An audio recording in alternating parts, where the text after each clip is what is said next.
un saprotu, nu viss, nu gals ir klāt. Nu, protams, viss jau beidzās laimīga, bet, nu, brāziens no vecākiem bija diezgan pamatīgs īstenībā. Nu, klausies, pēc šī tāda brauciena man nekas vai šajā dzīvē nedraud, ja? Anci, tu esi siguldiete, bet ja mēs konkretizējam, tad visa tava bērnība ir pagājusi šaipu šosejai. Tu esi tāda īsta zepsa meitene. Skuķis no laukiem patiesībā. Jā. Un tas nozīmē, ka šī ir arī tā vieta, kur, neteiksim, cik gadus atpakaļ, bet ir gājušas tavas bērnības dienu taciņas. Un kāpēc mēs sēžam uz šī akmeņa? Tāpēc, ka šeit visapkārt ganījās govis, vienā pusē, otrā pusē, un viņas tika pārvestas no vienas fermas uz ganībām un atpakaļ. Un man nezinu, kāpēc tāda ideja ienāca, govīm sānos bija numuri. Un es ņēmu papīra lapu un skaitīju, kura. Un, protams, pirmās var saskaitīt, un tad nāk bars, un atkal ratatā, un neko nevar var saskaitīt. Un ko tu ar tiem numuriem darīji? Nezinu, vienkārši kaut ko vajadzēja pierakstīt. Man ļoti patīk skatīties, kāda ir govīm numuru sāniem. Tu vienkārši trenējies matemātikā. Laikam, bet tas ir tieši šis pats akmens. Un, jā, un mēs esam dārzniecībā. Mēs saucām tās mājas par dārzniecībā, jo tur bija ļoti daudz siltumnīcas. Tas bija šeit, vai ne? Jā, tur uz priekšu bija viss vienās siltumnīcās, un dzīvība kūsāja, un bērnība arī tiešām bija jautri. Mēs spēlējām spēles, kvadrātus, 12 kociņus, kazaks, razboņņikus. Kaut arī mēs tur bija 8 dzīvokļu māja, bet visi tik saticīgi dzīvokļus neslēdzam viens pie otra, nākam, ejam, un bija ļoti forši, tiešām ļoti forši bērnība šeit. Kā īstos laukos? Jā. Un šeit es dārzniecībā dzīvoju līdz 2. klasē, un pēc tam pārcēlāmies uz Ābeļdārzu, tā kā tepat vien ir. Ance, tu atceries, kā mēs iepazināmies? Bioloģijas stundā? Droši vien? Jā, te, kur mūsu bioloģijas kabinets. 1, 2, 3, 4 un 5. sagatavo tev, jā? Jā. Ko jūs padomājāt, kad pirmo reizi klasē ienāca skolotāji no laukiem? Kā parasti vienmēr ir neliels satraukums. Atceros, skolotāja Hahele aizgāja, mēs bēdājāmies, jo mums arī patikās skolotāja Hahele. Bet mums ļoti patīk tavs tiešums, savas lietas īstajos vārdos, un mums jau patīk, ka var pazirgoties arī ar skolotāju. Tas bija forši. Tu vari darīt 2 lietas reizē? Mēģinam. Tieši tāds bija plāns. Tāpēc es tev tagad uzdošu jautājumu. Ance, tu mums esi sieviete, orķestris, turbo dīzels un vēl daudzos citos labos vārdos saucama. Saki lūdzu, kā tavā daudzo nodarbi lokā nonāca teniss? 90. gadu sākumā aktīvi siguldieši izveidoja šos teniskortus, un 90. gadu vidū bija ļoti populārs tenis. Mēs kā bērni nācām spēlēt te pie sienas ļoti daudz. Un vienu vasaru cītīgi notrenējos, nāca treniņiem, un treneris man neuzlaida pa visu vasaru uz korta. Es domāju, labi. Un tad vienu laiku viņi bija atstāti novārtā. Tur bija problēmas ar zemes īpašniekiem un tā tālāk. Un tad es izdomāju savā prāta dullumā 21. gadā, ka varētu tos atjaunot. Un man mamma teica, tu taču neesi ravējis, kā tu to domā izravēt? Es teicu, nekas, izdarīšu. Tas nozīmē, ka šeit viss bija aizaudzis un pirmais darbs atjaunošanā bija ravēšana, jā? Jā, tieši vienkārši bija aizravē, jo, protams, es to nebūtu sākus iedomāties atjaunot, ja te nebūtu apakšā jau kaut kāds pamats, jo tas ir ļoti dārgi, lai uztaisītu to no jauna, bet tā kā infrastruktūra bija, viņi vienkārši bija jāatjauno, un es domāju, ja kaut vai man būs vienai iespēja uzspēlēt tenisu kaut ar draugiem, bet izrādījās, ka daudz siguldiešiem tas interesē. Un mēs esam savu veidu komūna tagad, un šeit spēlējam to tenisu vasarās. Un labā ziņa ir tā, ka šogad jau ir izdarīts nākamais solis, un ir iespējams šo teritoriju attīstīt tālāk, jā? Jā, beidzot ir iespēja tāda, un es ceru, ka mēs šogad arī daudz izdarīsim arī uz priekšu. Un man liels prieks, ka jau iepriekšējā sezonās arī cilvēki ne tikai no Siguldas brauc spēlēt, bet arī no Rīgas bieži vien zvana, un mēs brauksim spēlēt. Mēs no Rīgas atvainojos, bet tie korti ir Siguldā stunda, bet viss ok, mēs atbrauksim. Un man liekas, man ļoti patīkam to, ka arī no tālākām teritorijām brauc un spēlē, un te ir tāda forša aura kopumā, es jūtos šeit ļoti labi. Tas nozīmē, ka šī ir viena no vietām, kas Siguldā pievelk apmeklētājus arī no citurienes. Jā, noteikti jā.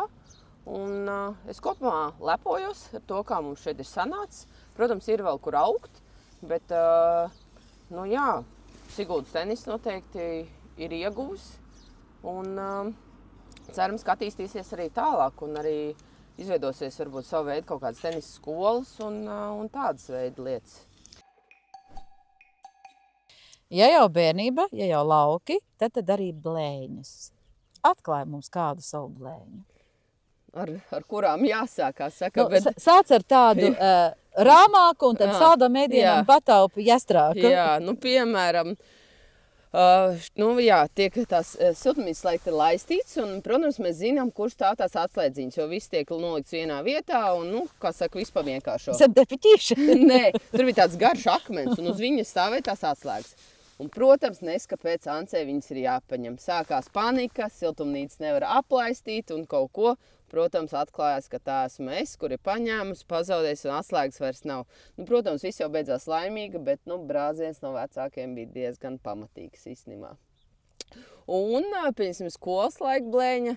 Es to tās te parādīšu, šī kalts. Man arī patika vēl svērot šeit, kad mašīnas brauc svērties un te, kā saka, dzīvība kūsāja. Un es parādīšu, kur mēs ar brāļa klasbiedriem gājām lēkāt no jumtiem. Un tur es parādīšu kāda vēl viena tāda. Nu, ja vecāki to redzētu, es domāju, ka tad aiziet. Viņi to zina? Es pat nezinu, lai viņi skatās video. Zini kā, manam dēlam ir tāds teiciens, to tev māte labāk nezināt. Nu, jā. Šis varētu būt no tiem stāstiem, jā? Jā, noteikti. Noteikti. Tā kā laižam, tas tepat blakus. Zināms, stāvot šajā vietā, jāsacina, ka mums abām piemīt viena īpašība, tā ir bezbailība, jeb drosme. Īpaši tad, ja tu esi atradusi uz to vietu, kur ir tava drosmīgākā bērnības dienu blēņa. Cik te ir metri? 5? Vairāk laikam. Bet es tiešām nezinu, vai ziemas bija bargāks vai kā, bet mums bija vienu ziemu ļoti aktīva lekšana no jumtiem. Nu, un mēs ar brālis man vecāks, un es viņiem draugiem kaste līdzi. Mēs lēkājam tur no sāniem kaltei, nu, un tad es izdomāju, ka taču vajag kaut kur augstāko vietu, un tad tā korīte, man likās, augstākā. Protams, es pārbaudīju, cik dziļš sniegs, viss būtu labi, jā, viss sanāk. Tā kā, protams, kā lecu, tā netrāp tajā vietā, uztrāp uz akas vāku, uz groda, aizstās elpa, un saprot, nu viss, nu gals ir klāt. Un viņi augšā saprot, ka man ir slikti, jo es neatsaucos.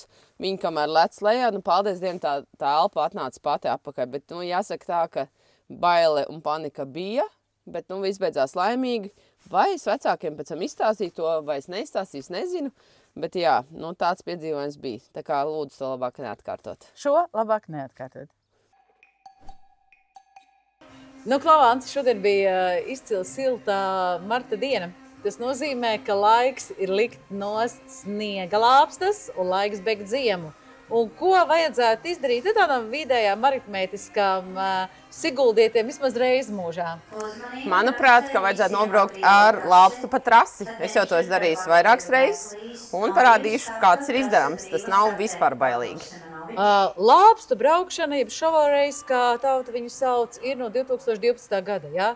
Cik sen tu pati brauc? Tieši no 12. gada, jo īstenībā pirmā reizē bija tā, ka mēs nezinājām, cik ātri tas ies, un pirmā reizē mēs atnācām pilnā hokeja ekipējumā. Un pēc pirmā brauciena sapratām, ka nu nebūs tik bailīgi, pusi var vilkt nost, un tad jau tas aizgāja, jau vairāk gadu garumā. Rekolējuši, pastamies. Jā, un tā brauc. Jā. Tā brauc. Cik tu šitais nobraukusi, cik reizes apmēram? Oi, daudz. Es domāju, vairāk kā 50 noteikti. Un ir forši, un ir adrenalīns, ir rekordi bijuši, ātruma rekordi, ir iegūt daudz forši draugi, un kopumā ļoti forši aktivitāte. Labi, es saprotu, čaļi brauc. Dāmas daudz brauc? Jā, nu parasti mēs esam vismaz vairāk kā 10 meitenes, kad braucam. Un ir vēl divnieki arī. Tas pirmajos gados divnieki nebija, un tad parādījās divnieki. Un tas, protams, ir aizraujoši, jo daudz kopā ģimenes vīrs ar sievu brauc, tā kā kopumā ļoti forši. Kāpēc to dari? Man patīk adrenalīns, man patīk ātrums, man patīk kaut kas jauns. Un gribētos teikt, ka šeit trasē, tā kā dzīvē, ka ir līkumi, kaut kur dabūt atsisties un brauc tālāk, un tikai dzīve iet uz priekšu un trasi nesās lejā. Man patīk viss jaunais. Nu ko, laižam uz to braucienu? Jā, braucam.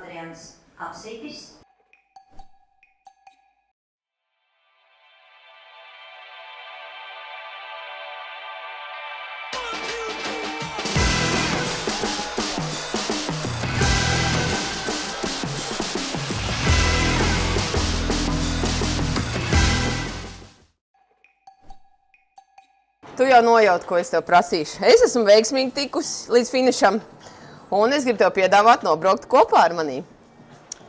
Tu tā domā, jā? Es domāju, ka tā ir lieliski ideja. Nu, zini, kāpēc gan ne? Tieši tā. Bet tu neesi vai nebraukusi? Es neesmu braukusi. Nē, es esmu braukusi ar Vučko reizes 4-5. Jā. Pirmo reizi man bija nenormāli bail, jā, pēc tam jau easy, jā. Nu? Es tev uzticos. Tieši tā, ja vienā laivā, tu vienā laivā. Ja vienā laivā.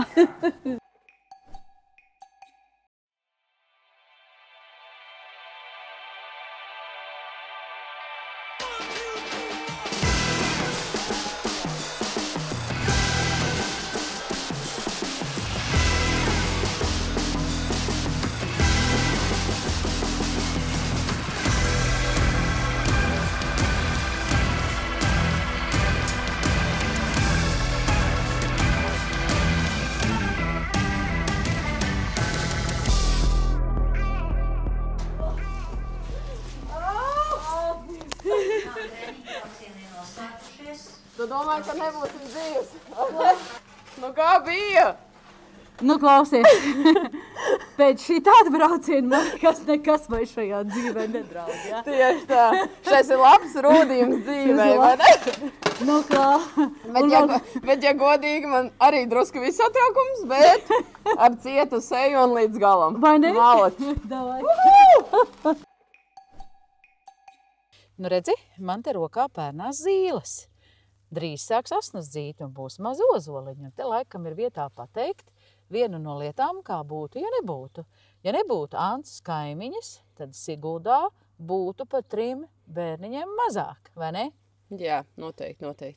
Pēdējos 6 gadus, kā tu teici, tu esi strādājis pie Siguldas demogrāfijas un Latvijas demogrāfijas kopumā, vai ne? Bet, ja parunājam par kokiem un saknēm, šobrīd tavs uzvārds ir kaimiņa. Līdz ar to, cik bieži tev jautā, tu zini, ko es pajautāt? Jā, tieši tā.